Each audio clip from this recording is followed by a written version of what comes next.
ఆ రాతి బాణాలే ఆ గాడిద వంటి అపవిత్రతలో ఇదిగో బ్రతుకుచుండగా క్రీస్తు మనల్ని పిలిచాడమ్మా. పిలిచి గాడిదలు కాసుకొనుచున్న సౌలును పిలిచి రాజుగా అభిషేకించిన నా ప్రభువు, ఇదిగో మనల్ని అందరిని కూడా అదే రాజులైన యాజక సమూహముగా ఆయన మార్చి ఉన్నాడు. హల్లెలూయా. ఒకప్పుడు ఆ రాతి బాణం వలె మనకు సంపూర్ణత లేక, ఆ రాతి బాణం వలె మనకు పరిపూర్ణత లేక, ఆ రాతి బాణం వలె ఇదిగో బయట మనం బ్రతుకుచూ ఉండగా బయట ఉన్న మనలను సంపూర్ణతలోనికి పిలిచి ఒక్కొక్కరిని ఒక్కొక్క రాజుగా, ఒక్కొక్క స్త్రీని ఒక్కొక్క రాణిగా ప్రభువు మార్చాడు. అక్కడ ఆ రాతి బాణకు ఇదిగో ఖాళీగా ఉన్నంతసేపు విలువ లేదు. నీవు కూడా నీవుగా ఉన్నంతసేపు నీకు విలువ లేదు తెలుసా? నీవుగా బతికినంత కాలం నీకు విలువ లేదు తెలుసా? నీలోనికి ప్రభువు వచ్చిన తరువాత నీలో ఇదిగో అంచుల మట్టుకు వాక్యము అనబడిన నీరు నింపబడిన తరువాత నీకు విలువ, నీకు ఘనత, నీకు ఇదిగో ఆశీర్వాదం. ఎంత గొప్ప వాక్యం!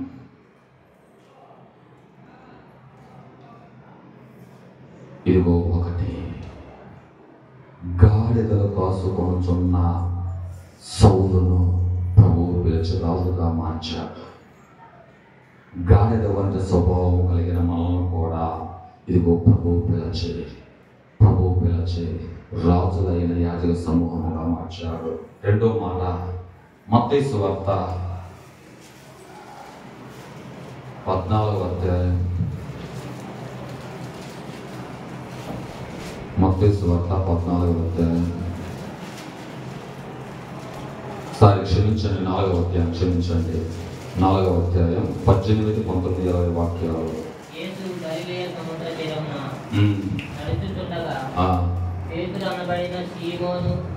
ఇదిగో పేతురు అనబడిన సీమోను, అతని సహోదరుడైన ఆంద్రేయ అను ఇద్దరు సహోదరులు సముద్రములో వలలు వేయుట ప్రభువు చూచాడు. వారి ఇద్దరు కూడా జాలరులు. అయితే ప్రభు వారితో మాట్లాడుతున్నారు. చూడండి, చదువు. నా వెంబడి మీరు రండి, నేను మిమ్మును మనుష్యులను పట్టు జాలరులుగా చేతునని వారితో చెప్పాను. వెంటనే వారు తమ వలలు విడిచిపెట్టి ఆయనను వెంబడించిరి. హల్లెలూయా! గట్టిగా హల్లెలూయా! 6 రాతి బాణాలు. ఇదిగో ఈ 6 అనబడిన మానవ జీవితం గాడిద వంటి కఠిన స్వభావముగా ఉండగా దేవుడు పిలుచుకొని రాజుగా మార్చాడు. ఇదిగో రెండవ మాట, ఈ పేతురు ఆంద్రేయ అనబడిన వారు అన్నతమ్ములు. వారు ఇద్దరు కూడా ఆ సమరయ గలిలయ ప్రాంతాల్లో చేపలు పట్టేవారు. అప్పటికి ప్రభు ఎవరో వీరికి తెలియదు, వీరెవరో ఇదిగో ప్రభువు అప్పటికి వీరిని చూడలా. అయితే నా ప్రభువు ఆ దినాన ఆ గలిలయ సముద్రానికి వచ్చినప్పుడు ఇదిగో వినండి, శరీరం పైన వస్త్రములు లేకుండా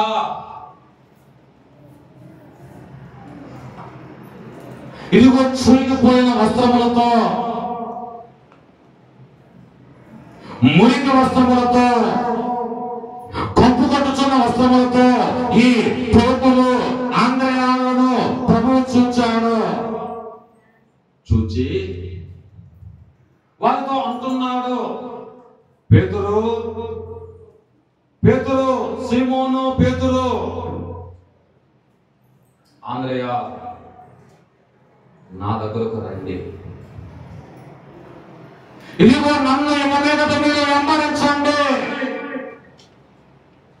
ఇప్పటి వరకు మీరు వలలు వేసి చేపలు పట్టారు, ఆ బ్రతుకులు విడిచిపెట్టండి. ఇక మీదట నేను మీకు అదే వృత్తి కంటే ఘనమైన వృత్తిని ఇవ్వబోతున్నా. వారంటారు, ఏంటి ప్రభువా? ఇదిగో ఎంతకాలం మీరు చేపలు పట్టారు, కానీ ఇక మీదట మనుషులను పట్టే జాలరులుగా నేను మిమ్మల్ని మార్చబోతున్నాను. హల్లెలూయా. ఇక్కడనండి యేసుక్రీస్తు ప్రభువు వారు ఎందుకు వచ్చారు లోకానికి?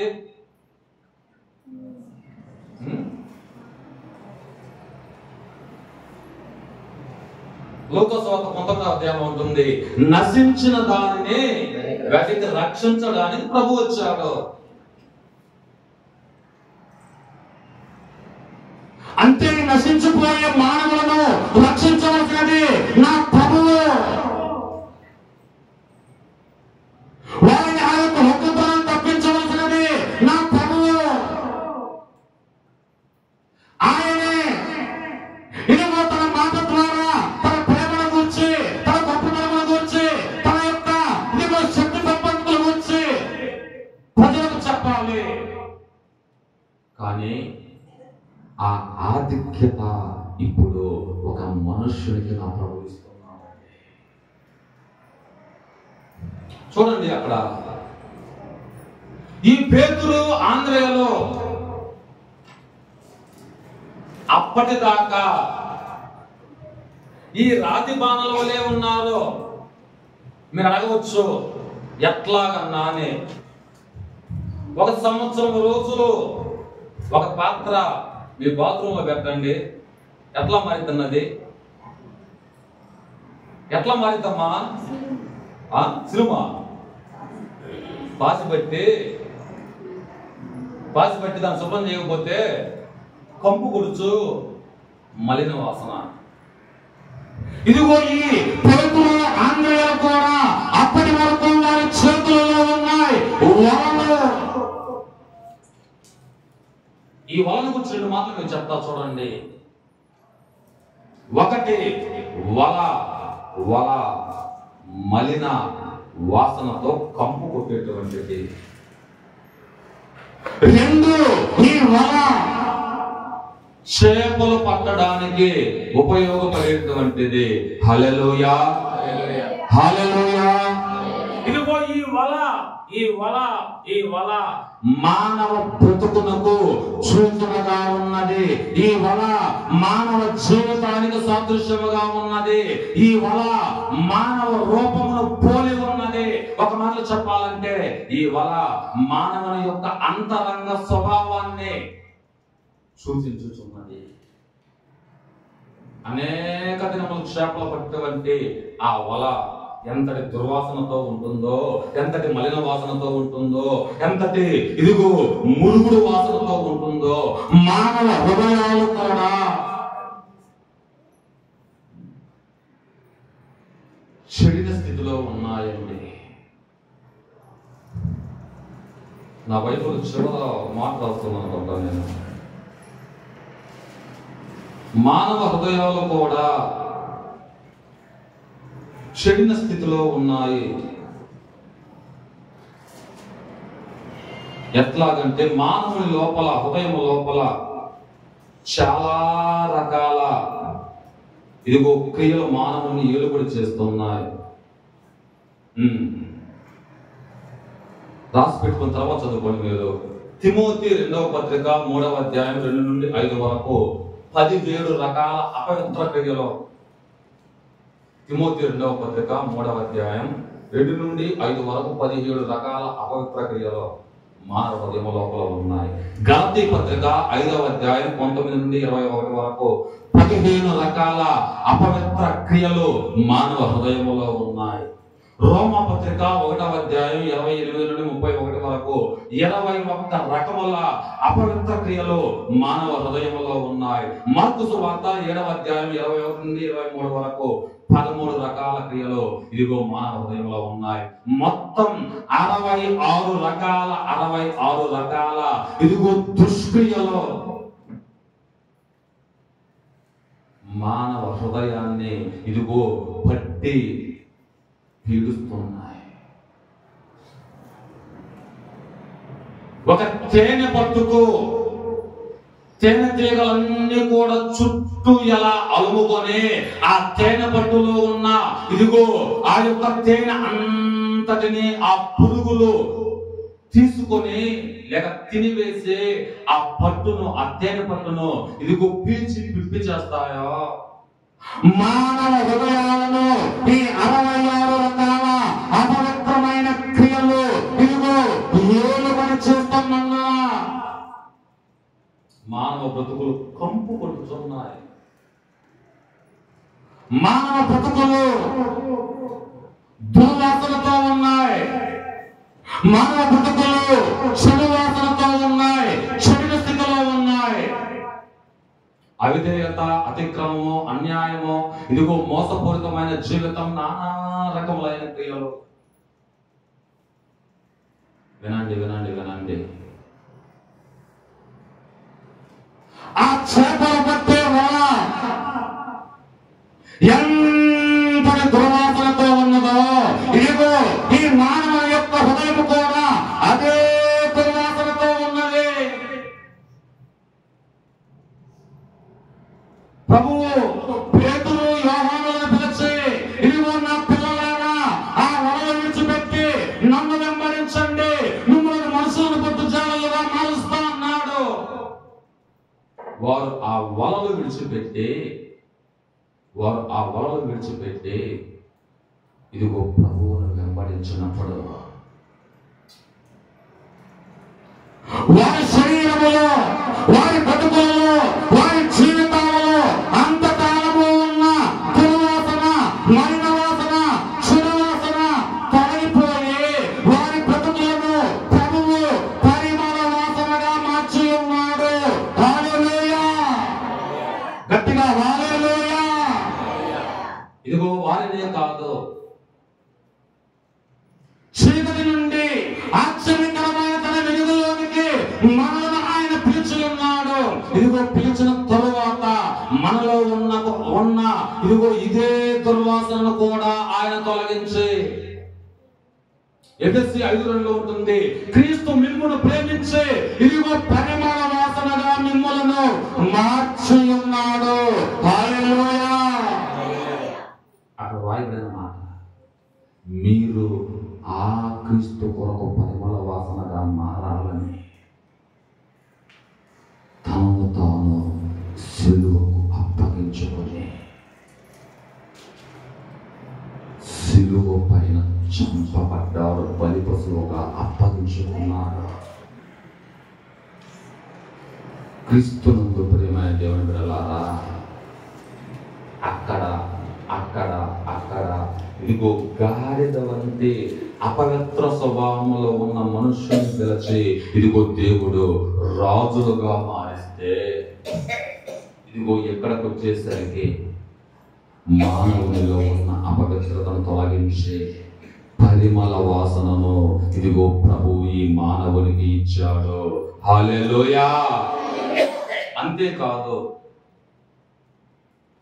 ఈ వల రెండవదిగా చేపలు పట్టడానికి ఉపయోగపడేటువంటిది. నా చూడండి, అందులో ఒక ప్రశ్న అడుగుతారు మిమ్మల్ని. వారు పట్టిన చేపలను ఏం చేస్తారన్నా? అమ్ముకుంటారు. చేపలు కొన్న వాళ్ళు ఏం చేస్తారు? చేపలు కొన్న వాళ్ళు ఏం చేస్తారు? ఆ చేపలను శుభ్రం చేసుకొని వండుకొని తింటారు. ఆ చేపలను ఇదిగో వారు తిన్నప్పుడు వారి ఆకలి తీర్చబడుతుంది. అయితే మీకు ఒక ప్రశ్న, ఇప్పుడు వారి బ్రతుకులలో ఆ ఆకలి తీర్చబడింది కదా, ఆకలి తీర్చబడితే తృప్తి, ఆ తృప్తి ఎంత ఎంత సమయం ఉండిద్ది వాళ్ళకు? ఎంత సమయం ఉండిద్ది? 3 గంటలే. ఈ రోజు రాత్రి మీరు చేపలు తిన్నారమ్మా, రేపు ఉదయానికల్లా మళ్ళీ ఆకలి అవ్వదా? అయితే అంటే ఇక నేను మీకు చెప్పదలసిన మాట, ఇదిగో ఆ చేపలతో కడుపు నింపుకొని ఇదిగో తృప్తి పరచబడతారు వారు. అయితే ఆ తృప్తి కొంతకాలమే. మానవుడు కూడా ఈనాడు లోకములో ఉన్న ఇదిగో ఆశలను చురుకునే కొంత సమయమే తృప్తి పరచబడుచున్నాడు. మరలా ఆకలి, మరలా తప్పిక. మా నాలుగు మీకు చెప్పా, కడుపు నిండా తిన్నా కానీ మరలా ఆకలి తీరట్లేదే.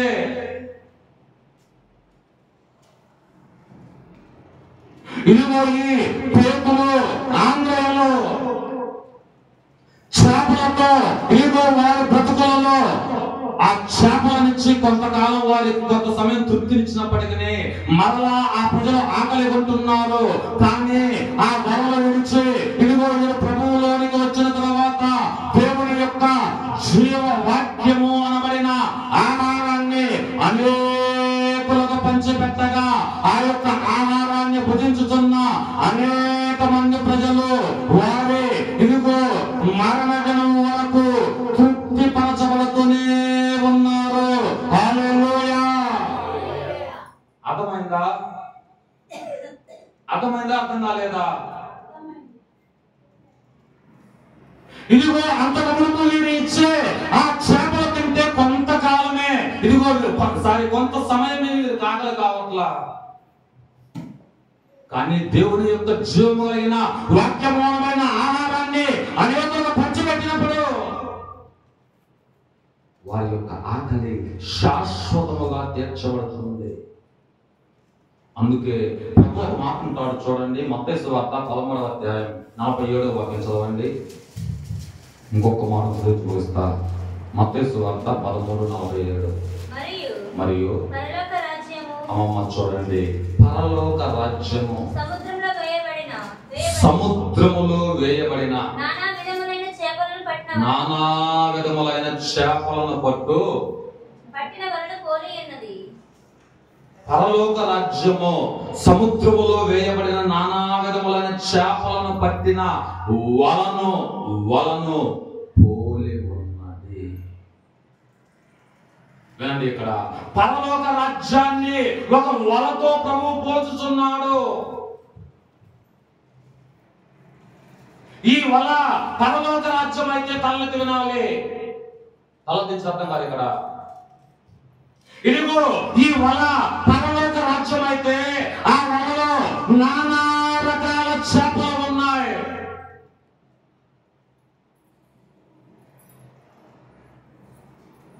ఆ వలలో అనేక రకాల చేపలు చిక్కబడ్డాయి.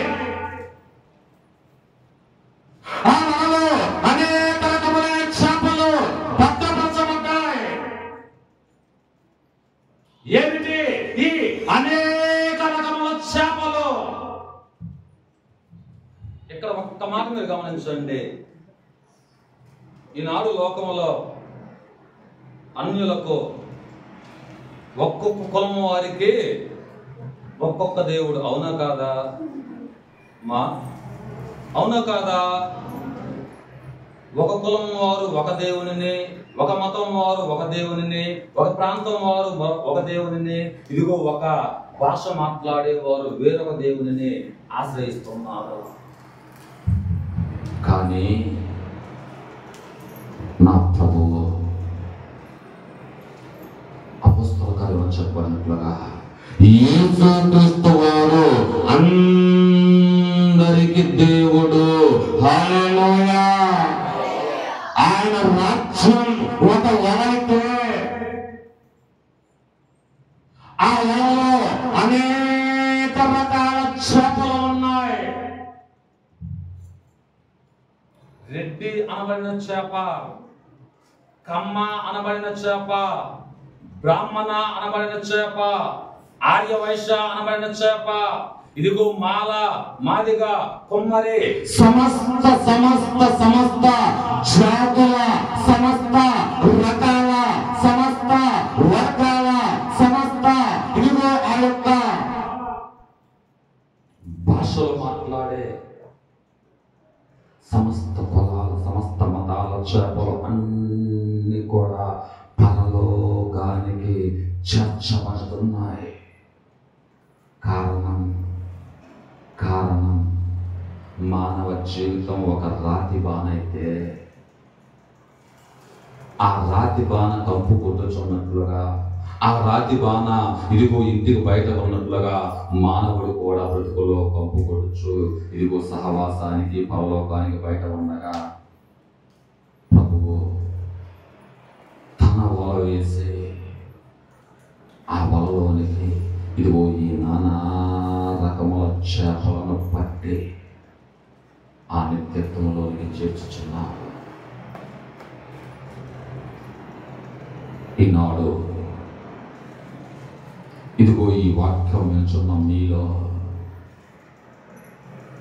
ఇంకా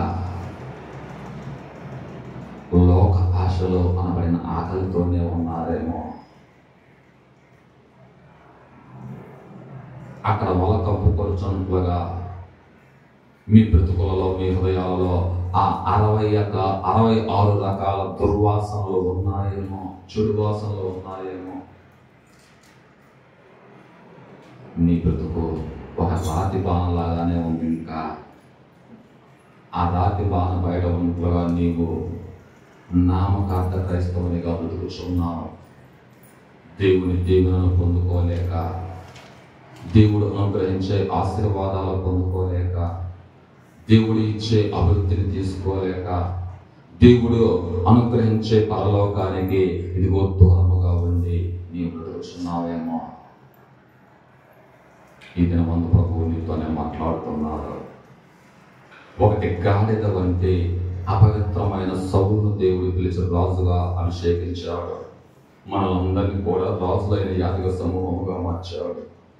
2 చేపలు పట్టుచున్న ఇదిగో పేతురు, ఆంద్రేయులను ప్రభువు పిలిచి మనుషులను పట్టు జాలరులుగా మార్చాడు. మనల్ని కూడా ఇదిగో మనుషులను పట్టు జాలరులుగా మార్చి ఆ నిత్య రాజ్యానికి వారసులుగా మార్చాడు. 3 మాట చదివించి చూడండి. వివరించిన 1 కొరింథీ పత్రిక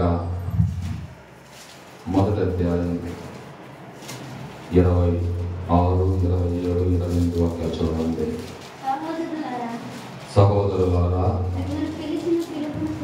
సహోదరులారా మిమ్మల్ని పిలిచిన పిలుపును చూడుడి. మీలో లోకరీతిని జ్ఞానులైనను, ఘనులైనను, గొప్ప వంశం వారైనను అనేకులు పిలవబడలేదు. కానీ ఏ శరీరయు దేవుని ఎదుట అతిశయింపకుండానట్లు జ్ఞానులను సిగ్గుపరచుటకు లోకములో ఉండి వెళ్ళే వారిని దేవుడు ఏర్పరచుకొని ఉన్నాడు. బలవంతులైన వారిని సిగ్గుపరచుటకు లోకములో బలహీనమైన వారిని దేవుడు ఏర్పరచుకొని ఉన్నాడు. ఎన్నికైన వారిని వ్యర్థం చేయటకు లోకములో నీచులైన వారిని, తృణీకరింపబడిన వారిని, ఎన్నిక లేని వారిని దేవుడు ఏర్పరచుకొని ఉన్నాడు. హల్లెలూయా. అయిపోయిన చూడండి. 3వ మాట, సహోదరులారా మిమ్మును పిలిచిన పిలుపును మీరు చూడండి. అదిగో ఆ ఇంటికి బయట ఉన్న రాతి బాణలను ప్రభువు పిలిచి వాటిని ఆశీర్వదించబడిన బాణలుగా మార్చాడు. ఇల్లు అనబడిన సంఘానికి, ఇల్లు అనబడిన సహవాసానికి, ఇల్లు అనబడిన పరలోకానికి దూరముగా ఉన్న మనల్ని కూడా ఆయన పిలిచాడు. చూడండి, ఇక్కడ మనం గొప్పవారు, ధనవంతులమనో, బలవంతులమనో, జ్ఞానవంతులమనో, వివేకము కలిగిన వారమనో, అంగసంగము కలిగిన వారమనో, టాలెంట్ ఉన్న వారమనో పిలవాలా. ఇదిగో జ్ఞానులను కాదు, ఘనులను కాదు, కాదు, గొప్ప వంశవారిని కాదు, కానీ మనమందరము వెర్రివారము, మనమందరము బలహీనులం, మనమందరము నీచులం, మనమందరము తృణీకరింపబడిన వాళ్ళం. అయితే మనలను ఆయన ఇదిగో ప్రేమించి పిలిచి ఉన్నాడు. హల్లెలూయా. ఇంకొక్కసారి చెప్తా, మనసు పెట్టి వినండి, ప్రార్థన చేస్తా. మనమందరం ఎవరము పలుకుతారు ఒకసారి. వెర్రివారము, నోరు తెచ్చుకోదమ్మా. వెర్రివారము, గట్టిగా వెర్రివారము, బలహీనులము, నీచులము, తృణీకరింపబడిన వారం. అయితే ఇక్కడ నా ప్రశ్న ఏంటంటే, ఈ వెర్రి వారిని, ఈ బలహీనులను, ఈ నీచులను, ఈ తృణీకరము పొందిన వారిని ఒక అధికారి కానీ, ఒక నాయకుడు కానీ, ఒక గవర్నమెంట్ వారు కానీ, ఇదిగో ఒక రాజు కానీ, పరిపాలకుడు కానీ ప్రేమిస్తారా? ప్రేమిస్తారా? చూడండి, ఈనాడు క్రైస్తవుల పైన జరుగుతున్న దాడులు అంతా ఇంత కాదు.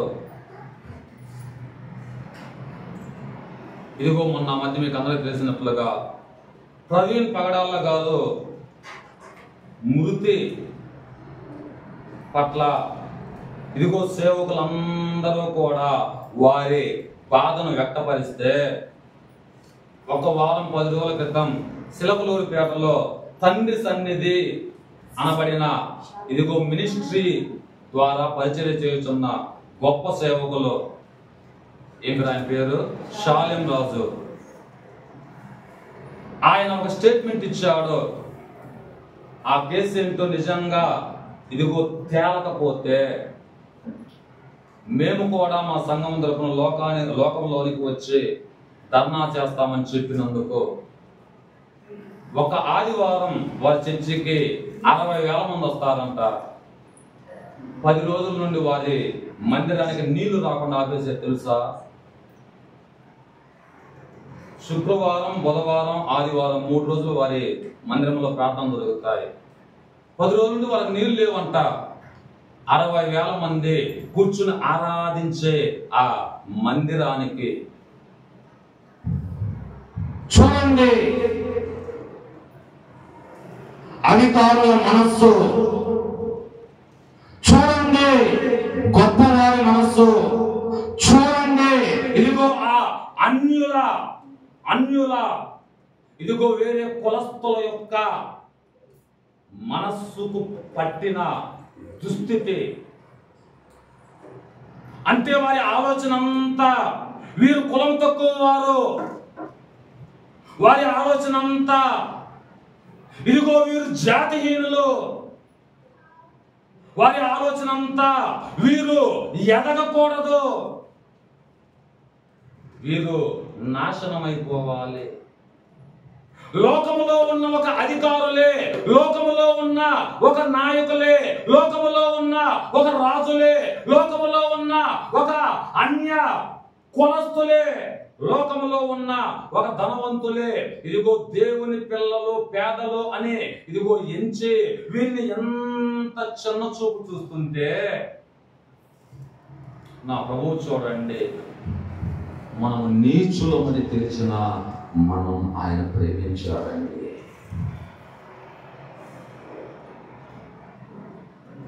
మన దుర్మార్గమని తెలిసిన ఆయన ప్రేమించాడు.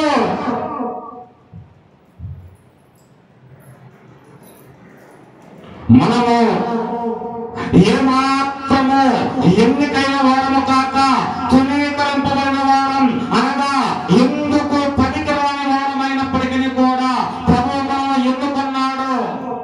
వాస్తవంగా ఆ పిల్లి సులుచున్న కానా గ్రామములో, సొదొమ ఇంటిలో, ఆ చుట్టుపక్కల ఇళ్లలో అనేక విలువైన పాత్రలు ఉంటాయి.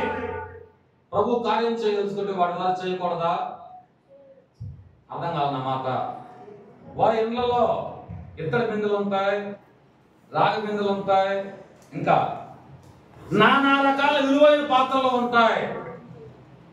వాటిని తెమ్మని చెప్పాలా నా ప్రభు? ఇంటికి బయట ఉన్న ఆ రాతి బాణనే ప్రభు ఎందుకు కోరుతున్నాడు? ఆలోచించవా?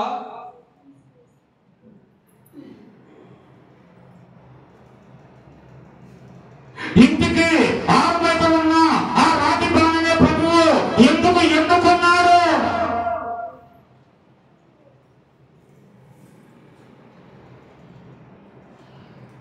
ఆ రాతి బాణములే ఇదిగో నీ బ్రతుకు కూడా తునీకరింపబడి ఒక సమయములో గ్రామానికి మనం వెలుపల ఉన్నవారం, గ్రామానికి మనము బయట బ్రతికేవారం, గ్రామ ప్రజల ఎదుట మనము తునీకరింపబడేవారం. నాకు తెలిసినంత వరకు మా చిన్న వయసులో ఎవరైనా ఒక అన్యులు మన ఇళ్ళకి వస్తే మనం లేచి వాళ్ళ ఎదురు నిలవబడి ఇలా చేతులు కట్టుకొని చెప్పు కాపు అనాలి. అవునా కాదా? ఇప్పుడు లేస్తున్నారా మంచాల మీద నుంచి? లేస్తున్నారా? ఎవరో తక్కువ అవ్వదు. వాళ్ళు వస్తే వాళ్ళు మనం కలిసి కుర్చీలో కూర్చొని సంభాషించుకుంటున్నాం. ఘనత కాదా? వారు మనం ఒకే స్థలములో భుజిస్తున్నాం. ఘనత కాదా? వారు మనం ఒకే వాహనాల్లో ప్రయాణం చేస్తున్నాం. ఘనత కాదా? చూడండి, లోకములో ఉన్న గనులను వ్యర్థపరచుటకు ఘనహీనులైన మనలను ప్రభువు పిలుచుకున్నాడు. ఇక్కడ మీద చెప్పాల్సిన మాట, మనమందరము కూడా ఆ 6 రాతి బాణల వలె ఘనహీనమైన బ్రతుకులు, ఇంటికి బయట, సంఘానికి బయట, పరలోకానికి బయట, దేవుని సహవాసానికి బయట ఉండగా ఆయన మనల్ని పిలుచుకొని మనకు ఘనత ఇచ్చి ఆయన ఇంటిలో, ఆయన సహవాసములో, ఆయన సన్నిధిలో, ఆయన పరలోక రాజ్యమునకు మనల్ని వారసులు రాజ్యించి ఉన్నాడు. ఇదిగో మళ్ళా మీకు చెప్తున్నా చూడండి ఈ మాట. ఇంటికి బయట ఉన్న ఈ రాతి బాణల వలె జ్ఞానహీనులమైన మనలను, వెర్రివారమైన మనలను, నీచులమైన మనలను, తృణీకరింపబడిన మనలను ఇదిగో అధికారులకు, గొప్పవారికి, నాయకులకు మనము ఇదిగో దూరముగా ఉండగా ప్రభువు మనల్ని కోరుకున్నాడు.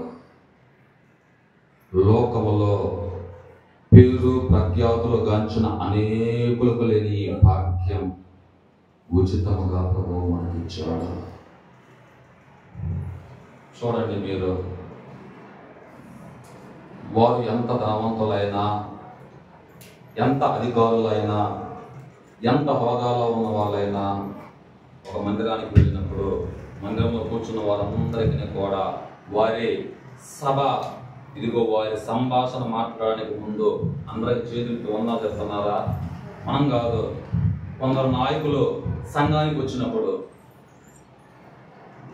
ఇదిగో సేవకులకు, డాక్టర్లు సహితం, లాయర్లు సహితం, ధనవంతులు సహితం, నాయకులు సహితం చేతులెత్తి ఇదిగో వందనాలు చెప్తున్నారు.